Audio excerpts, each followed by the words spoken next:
Alright, today we have a Classic Army MP5A2 here that just came in for a full tune-up. Off camera, I already did a chrono test on it, and it was averaging about 280 FPS. We're going to tear into this thing and see if we can make that FPS a little bit better. I'm going to go over the internals with you guys and show you what's inside, and we'll go from there. Let's get to it.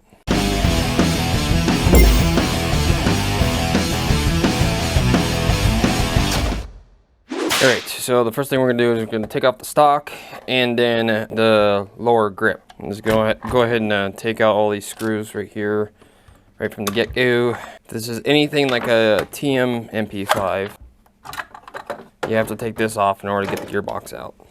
The lower receiver, that is. I'm used to the TM specs, so it's kind of a learning experience for myself. But from the looks of it, I think this just slides forward like an M4.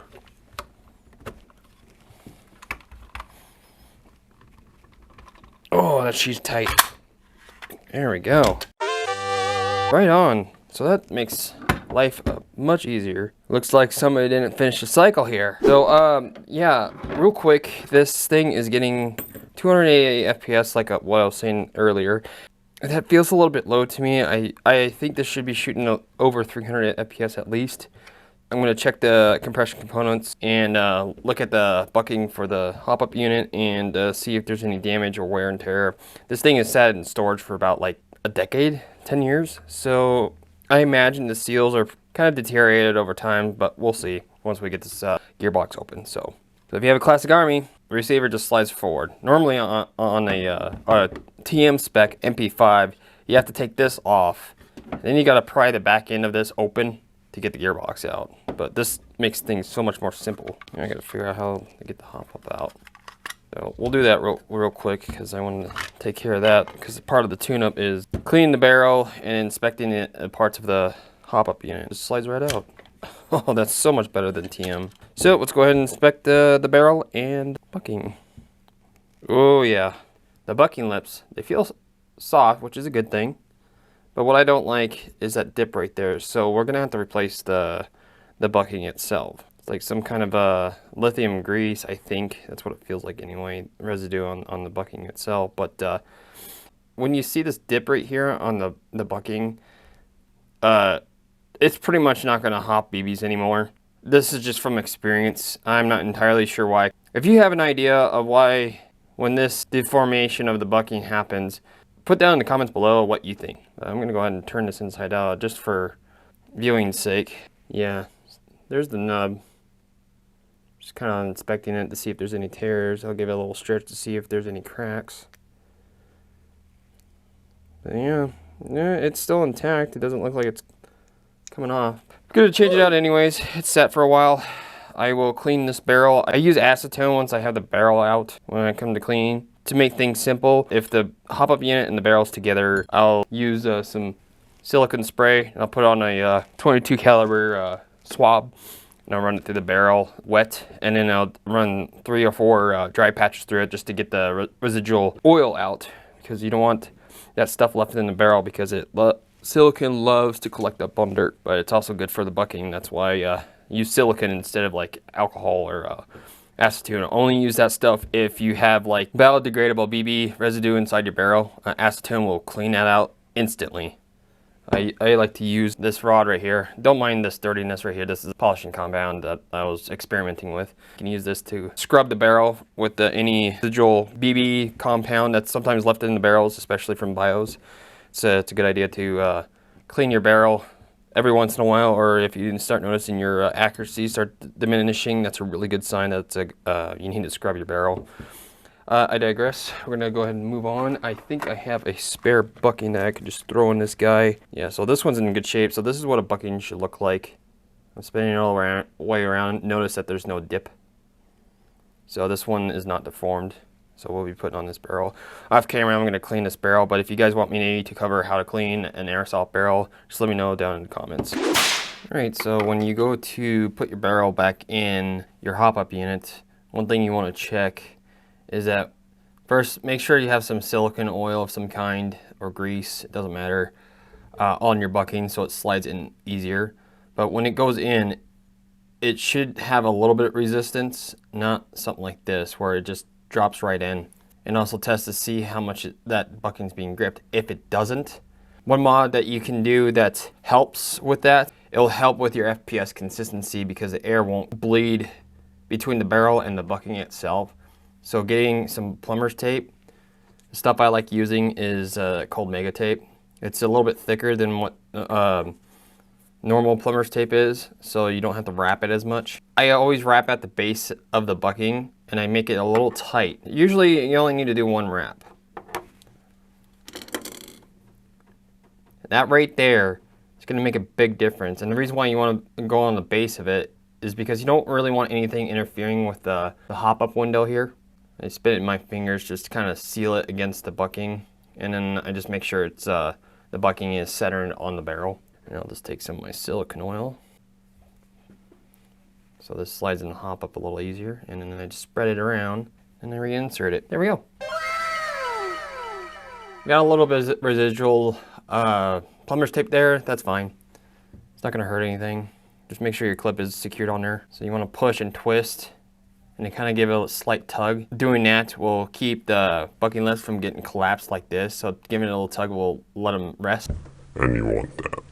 Then once you have it installed, grab yourself a BB, hold the chamber upside down like this so that it doesn't fall out of the tube. And what you're checking is to see how much those bucking lips are gripping that BB. It should not fall straight through. If it does, you got a bad bucking. That's going to cause sealing issue with the nozzle to bucking. So let's give it a little push.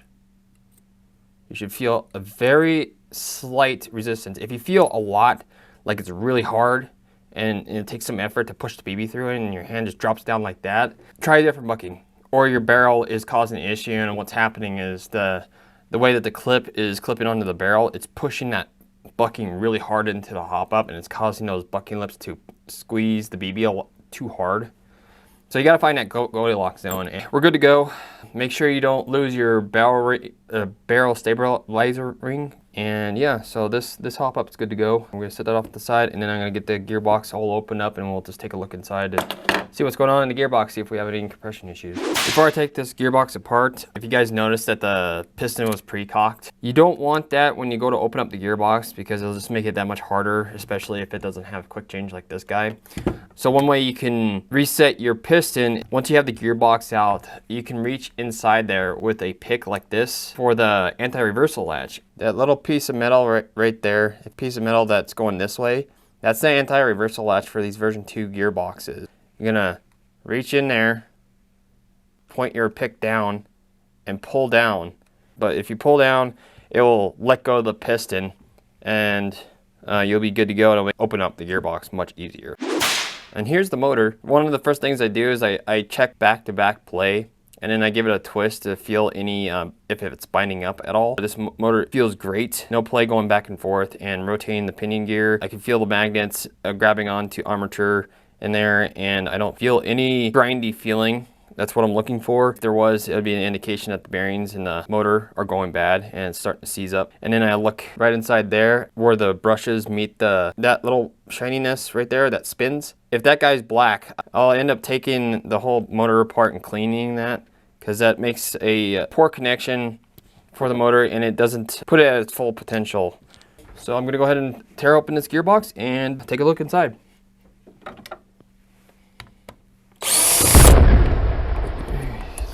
When you go open up the gearbox, hold down the spring guide. That way it doesn't go shooting out, and then you want to put your thumb against the cylinder. And once you get it opened up like a little bit, then you lift up your spring guide and just gently let it go. Very nice. We got a stock ball bearing spring guide, so off to a good start. Non-linear spring, that's nice. Probably just need to put a new O-ring on this guy. The thing I'm going to check is the shimming to see how much play there are in the gears, and I'll minimize that, but not too much because we got solid bushings. If we shim too close to those, and even though the gears spin, the gears can heat up the bushings and or the gears themselves. Metal expands when it's heating up, so if you don't leave any room to accommodate that, you'll just create more amperage load on your airsoft gun when you're shooting like full auto. I'm gonna go ahead and pull all this out and inspect everything. I'm gonna go ahead and put a new O-ring on this guy, but since I got it out, we can just look at it real quick. Got plenty of grease, that's for sure. Teeth are wearing pretty good. I mean, this gun's been barely used, so I'm not too worried about it. Classic Army pistons are pretty damn stout, even though they're made out of polymer. Got 4 ports on the piston head, but clearly this O-ring is done. Pull this guy off and grab one of my O-rings. I'm gonna put one of these guys in. See if that fixes the compression. That's a lot better. But now we got a leak on this guy. This came off way too easy. Oh yeah, here's a clear indication that the O-ring on this guy needs to be swapped out when they, I don't know how well you see this, but this O-ring actually is flat on all the way around. So I have O-rings for that as well, and they look very similar to the one I just installed on that piston. So yeah, I'm gonna go ahead and throw this on here. Don't worry, I'm gonna replace all the grease in here. This is just a quick check. Oh yeah, look at that. Not a single leak. I don't even have to put tape around the cylinder head because the O-ring I just installed is tight enough against the cylinder head. And I put my thumb over this nozzle here, and yeah, it just let go because it pushed the cylinder head out. So yeah, the compression is really good. There's where all the FPS was going. Let's take a look at the nozzle. Nozzle has a internal O-ring, so we'll go ahead and check that too. We'll throw the cylinder set back in the gearbox. So I like testing it this way because it's more accurate than just holding it in your hands. That's not bad. Honestly, I don't think that's nothing to be concerned about. I'm actually feeling that air leak past the cylinder head because when the compression happens, it tilts a little bit, and that's letting the air out. Once the gearbox is together, it's going to hold it straight, and it shouldn't leak. I wouldn't be surprised if this MP5, judging by how the spring released out of this gearbox, that this is going to shoot about 400 FPS. Let's look at the gears. Huge, oh, look at this. He needs a new gear set. We got broken teeth, guys. This one isn't too bad of shape. Barely used, it's already broken. Yeah, there's the teeth. Look at that. The grease is so thick on this thing that the teeth didn't come out. That's nuts. So I'm gonna get a hold of the customer and see what they want to do. I'll give them an option to either just replace the sector gear. I mean, we're already here. We might as well swap out to a stronger gear set. I'll get a hold of him and let him know how much new gears would cost. If he just wants to do this sector gear, that'll be fine. We can get going on that. But we're gonna call it quits on this guy for now, and I'll do a part 2 video to show you guys the results because it's gonna take a little bit to get a response from the customer. If you guys enjoyed the video and want to see more of this stuff, just hit that like and subscribe, put some comments down, share with your friends, whatever.